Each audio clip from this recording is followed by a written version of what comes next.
Your parenthood journey begins here. शुभारंभ एक नई पीढ़ी का।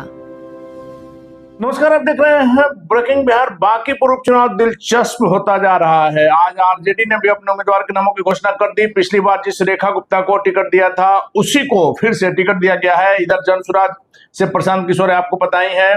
बीजेपी ने अभी तक सस्पेंस बरकरार रखा है। एक आध दिन में उसके भी नामों का खुलासा हो जाएगा। लेकिन क्या कुछ तस्वीर होगी बांकीपुर की, बात करेंगे। हमारे साथ सुमन कुमार जी है। क्या कहेंगे सुमन जी?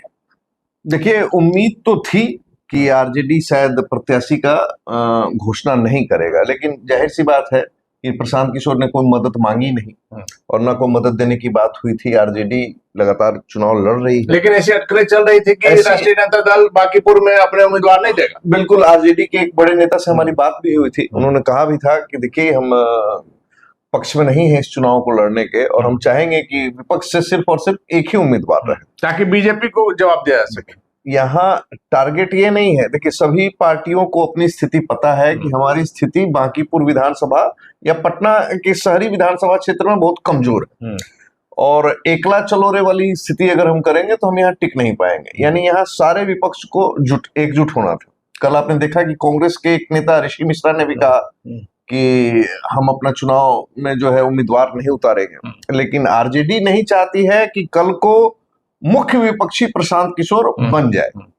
और अपना अपना राजनीति है जी, और बिहार की राजनीति में हम जो है अंतिम पायदान पर जाकर खड़े हो जाए।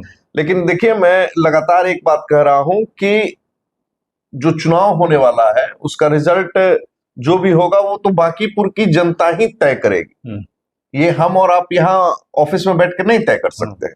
लेकिन इस बार की परिस्थितियां विपरीत है। मैं बीजेपी के लिए मैं लगातार कह रहा हूं कि इधर बीते दिनों जो घटनाक्रम हुआ है उससे भारतीय जनता पार्टी का ग्राफ नीचे गया है। लगातार भरत तिवारी हत्याकांड की हम बात कर रहे हैं, जिस तरीके से यूजीसी एक्ट के बारे में चर्चा हुई। आप सीधे कह सकते हैं कि 2025 में जो विधानसभा का चुनाव हुआ उसके बाद जब एनडीए की सरकार आई, आपके लगातार ग्राफ नीचे जा रहा है। आपके पास 2025 बिहार विधानसभा चुनाव में देने के लिए लोगों को 10-10 हजार का लॉलीपॉप था।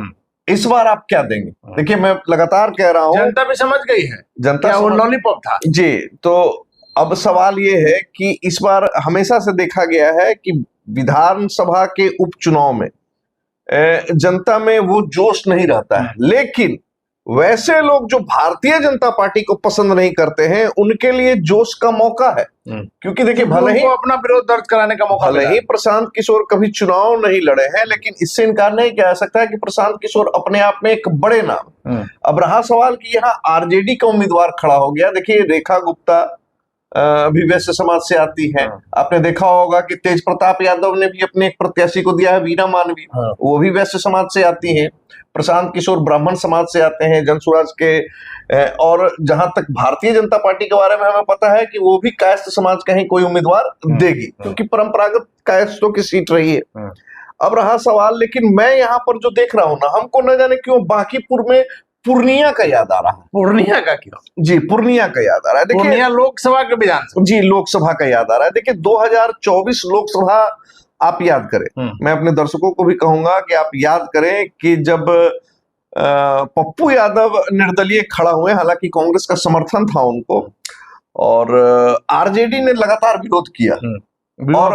और आपको याद होगा कि तेजस्वी यादव ने जाकर कहा कि देखिए, हमको नहीं दीजिएगा तो जदयू को दे दीजिएगा, लेकिन पप्पू जी को नहीं। नतीजा क्या हुआ कि लोकसभा चुनाव में, देखिए, पप्पू यादव इंडिपेंडेंट थे। लोकसभा चुनाव में 5,66,000 के करीब में वोट पप्पू यादव लाए और जीत गए। संतोष कुशवाहा 5,43,000, जो कि जदयू के प्रत्याशी थे, 5,43,000 वोट लाए।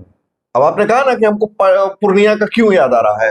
बीमा भारती जो आरजेडी की प्रत्याशी थी, उनको मात्र 27,000 वोट प्राप्त हुए थे। बताइए, काफी शर्मनाक है। लोकसभा में जी 27,000। अरे विधानसभा में आरजेडी के लिए सम्मानजनक वोट नहीं। आरजेडी जो कि बिहार में सबसे बड़ी पार्टी, 15 साल जिसका राज रहा।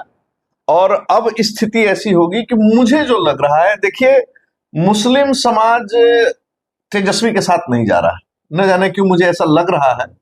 और मुस्लिम समाज बिल्कुल नहीं जा रहा है। और यादव समाज देखिए कल जिस तरीके से तेजस्वी की पार्टी में भिन्न भिन्न जगहों पर जो है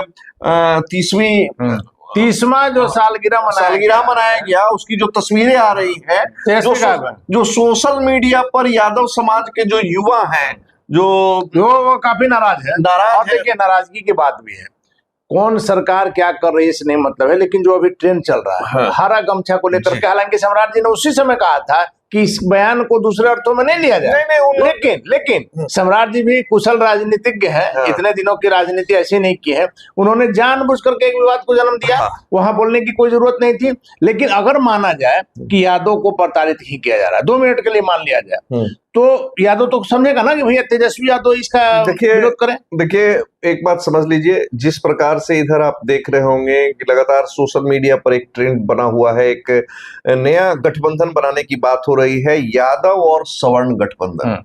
देखिए हल्के में बहुत इसको लिया जा रहा है, कहा जा रहा है कि भाई यादवों का सवर्ण से कैसा तालमेल होगा, लेकिन जिस प्रकार से गठबंधन बनता जा रहा है और वक्त जो है, देखिए सबसे बड़ा जी वक्त है। एक समय था कि सवर्ण और यादव में काटे 36 का आंकड़ा था, अब यादव भी समझ रहे हैं कि अगला अगर हमारे जो विरोधी हैं उनको अगर मात देना, उनसे लड़ना है तो हमको सवर्णों का साथ लेना होगा। अब इसका समझ लीजिए आप, ऐसी सबसे बड़ी बात है। दूसरी बात, भारतीय जनता पार्टी और जदयू का प्रेम वो नहीं रहा। मैं बता रहा हूं क्यों नहीं प्रेम रहा। लगातार 2025 से 30 नीतीश, उसके बाद में नीतीश कुमार का हटना, सम्राट चौधरी का आना पहली बार, और सबसे बड़ी बात अशोक चौधरी का कल भरत तिवारी के गांव पर चले जाना, भरत तिवारी के पक्ष में बोलना, और वो तो बेचारे इतना ज्यादा पक्ष में बोल दिए कि बंदूक भी नकली बता दिया। देखिए अशोक चौधरी का हम जिक्र करना नहीं चाह रहे थे, लेकिन आपने नाम ले लिया। अशोक चौधरी इन दिनों थोड़ा ज्यादा व्याकुल हो जा रहे हैं। अब तो आप सम्राट चौधरी की बात बोल, हम वही बता रहे हैं कि हर चीज पर आपको याद होगा एक बार हमारे चैनल पर भी जिस प्रकार से गर्म हुए कि आप लोग ऐसी खबर चला के अपना टीआरपी बढ़ाया। टीआरपी बढ़ाने के लिए हमको आपकी जरूरत है। आज वहां जिस प्रकार से गए एक महिला पत्रकार के साथ जो उन्होंने किया, इस तरह से करना चाहिए। यार सवाल पूछना तो पत्रकार का काम है। आप ऐसे थोड़ी इस पर उस लड़की ने कहा भी कि अशोक चौधरी उन्हीं पत्रकारों के बात का जवाब दे रहे हैं जिनको पटना से अपने साथ बैठा के, तो पटना से निश्चित तौर पर यहाँ से बैठा करके ले गए थे। खैर वो तो अलग विषय है, लेकिन मैं ये बता रहा हूँ कि भाजपा और जदयू में भी सब कुछ ठीक नहीं है। देखिए जनता दल यूनाइटेड के जो कैडर वोटर हैं, देखिए कैडर वोटर कौन है मैं नहीं बोलूंगा, जनता पब्लिक सब जानती है।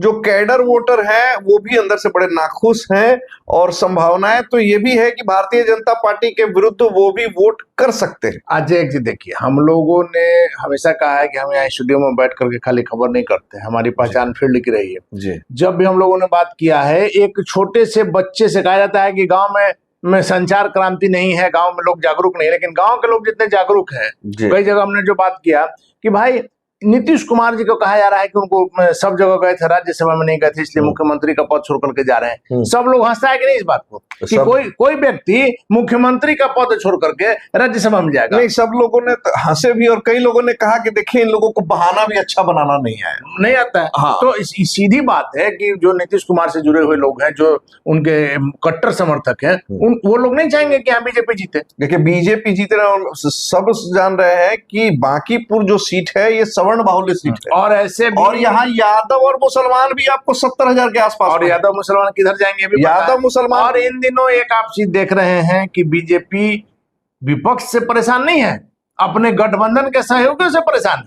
आपने कहा ना अशोक चौधरी जाकर के समर्थन किए ही, जी बिल्कुल, भरत तिवारी का, चिराग पासवान किए ही, बीजेपी के बड़े बड़े नेताओं ने, ऋतुराज सिन्हा जैसे प्रभावित है शाहबाद के, बिल्कुल, और ऋतुराज सिन्हा की भी बात का एक वैल्यू है, बड़े नेता हैं, तो जब ऋतुराज सिन्हा ने विरोध किया, उसके बाद आपने देखा कि विरोध करने वालों की बाढ़ आ गई। जी बिल्कुल। तो कहीं ना कहीं बिहार बीजेपी, सम्राट चौधरी जो है, अपने लोगों से इन दिनों ज्यादा परेशान है। तो वही मैं कह रहा था कि इस स्थिति में जो प्रशांत किशोर आज तक दूसरों का चुनाव संचालन का कार्य देखते थे, रणनीति बनाते थे, खुद चुनाव लड़ते हैं। और देखिए प्रशांत किशोर शुरू से एक बात कर रहे हैं कि हम वैसी सीट पर खड़ा हो रहे हैं जो बिल्कुल हमारे लिए सुरक्षित नहीं है, भाजपा का अभेद दुर्ग है, अभेद किला है, और वैसी जगहों पर हम आना चाह रहे हैं क्योंकि हम जनता के लिए काम करना चाहते हैं और जनता को संदेश देना चाहते हैं कि अगर भारतीय जनता पार्टी इस सीट पर हार गई तो वो मंथन करेगी कि भाई तब तो बाकी 202 सीट पर एनडीए जो जीता है, सबसे बड़ा तो चीज है हमारा कि वहां क्या हश्र होगा? पूरे देश में जो सांसदों को जो तोड़ने का जो ट्रेंड चल रहा है ना, जी। एक सीट से लोग कह रहा है, हम मान रहे हैं कि सरकार पर असर नहीं होगा, लेकिन इस एक सीट से बहुत सी चीजों पर लगाम लग देखिए, जाएगी। इस एक सीट से सबसे बड़ा फर्क क्या हो सकता है कि भारतीय जनता पार्टी यानी और एनडीए के दिमाग में ये बात आ सकती है कि कोई भी सीट हमारे लिए मतलब अभेद दुर्ग नहीं है। अब वो अभेद आप बोचहा याद करिएगा, बोचहा का उपचुनाव याद करिएगा, जिस तरीके से उस समय एक माहौल बन गया था। रामसूरत राय उधर के भारतीय जनता पार्टी के एक नेता ने कुछ कुछ बयान दिया था, उसके बाद में बोचहा में भारतीय जनता पार्टी का क्या दुर्गति हुआ था।